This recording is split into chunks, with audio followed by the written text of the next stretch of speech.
செய்யணும். அடுத்து நம்ம என்ன பண்ணணும்னா அந்த பீரியட்ஸ் ஆன அந்த ஒரு ஏஜ் அட்டன் பண்ண ஒரு ஃபர்ஸ்ட் ஒரு 1 இயர்க்காவது உளுந்தங்களியும் வெந்தய கஞ்சியும் ரொம்ப முக்கியம்.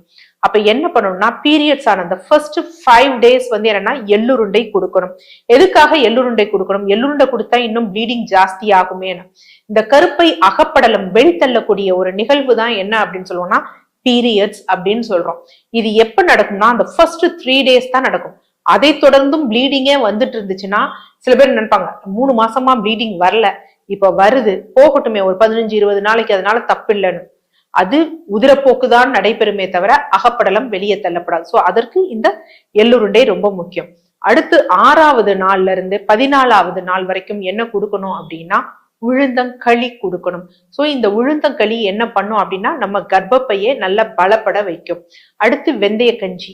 சோ அது ட்ரைன் அவுட் ஆகுறதுக்கும், அதே மாதிரி என்னன்னா அந்த நேரத்துல நமக்கு சில பேர் சொல்லுவாங்க பீரியட்ஸ் வர்றதுக்கு முன்னாடி எனக்கு வலி இருக்கு, உஷ்ணம் இருக்குன்னு சொல்லுவாங்க. அதை குறைக்கக்கூடிய தன்மையும் இந்த வெந்தய கஞ்சிக்கு இருக்கு. வெந்தய கஞ்சியாவும் எடுக்கலாம், வெந்தய களியாவும் எடுக்கலாம்.